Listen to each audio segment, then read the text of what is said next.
Já, komið sæl. Skulum byrja á að skoða hérna veðurtunglamynd sem var tekin á hádegi í dag og við sjáum hérna skýjaþykni sem liggur hérna yfir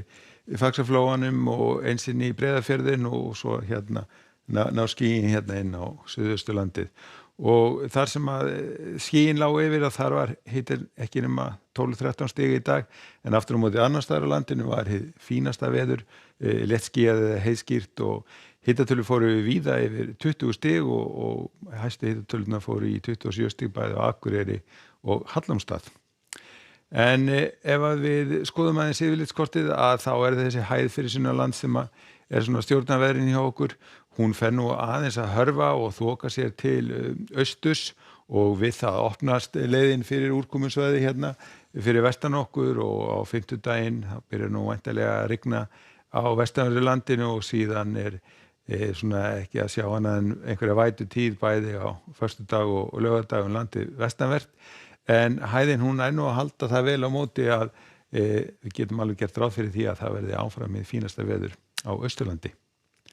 Og ef við skoðum hittasviðið að þá við í hlýjum loftmassa og við verðum það nú áfram þó að það verður nú að kólna svona eitthvað aðeins loftmassin þegar að líður á vikuna en það verður ekki það mikið að við sjáum neina teljandi breytingar og það verður því áfram hlýtt hjá okkur. Ef við skoðum vindarsviðið á landinu næsta sólarhringinn að þá svona nokkuð stífur vindstrengur yfir Norðvesturlandi og spár að gera ráð fyrir því að það mun nú bara bæta í hann ef eitthvað og einnig mun nú vindurinn færa sig svona inn austur eftir með norðurströndinni og svona við suðausturströndina líka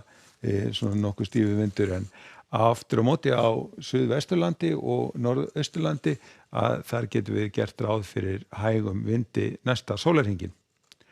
Og ef við skoðum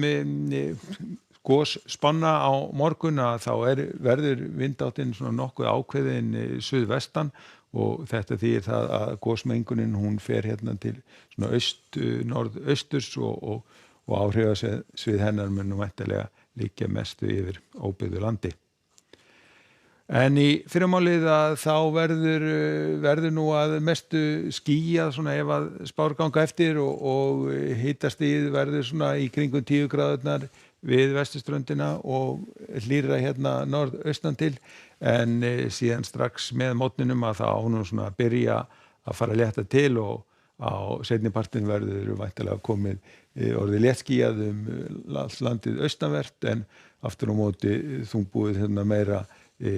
vestan til svona nokkuð svipað veður og var í dag en þó nú spár að gera ráð fyrir því að það verði nú heldur léttara yfir landið vestanvert heldur var í dag hérna eða við vesturströndina og hitatölur gæti þá orðið svona heldur hærri og gæti síðan víða farið aftur yfir 20 stigin hérna austan til á morgun. Nú síðan áfram á fimmtudaginn að þá verður hægur vindur og bjartviðri austan til hitatölur áfram í kringum 20 stigin eða yfir 20 stigin það sem mest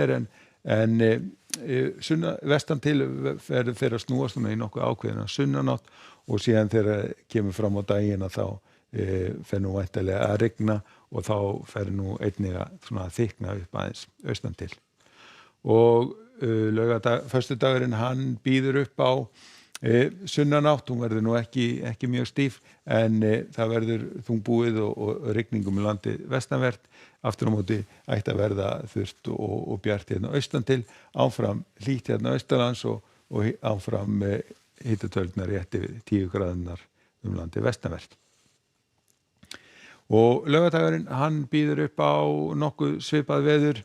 suðulega átt úrkomu svona vætusamt landið vestanvert og við erum ekki að tala kannski neitt mikla úrkomu en við sjáum til með það þegar líður nær en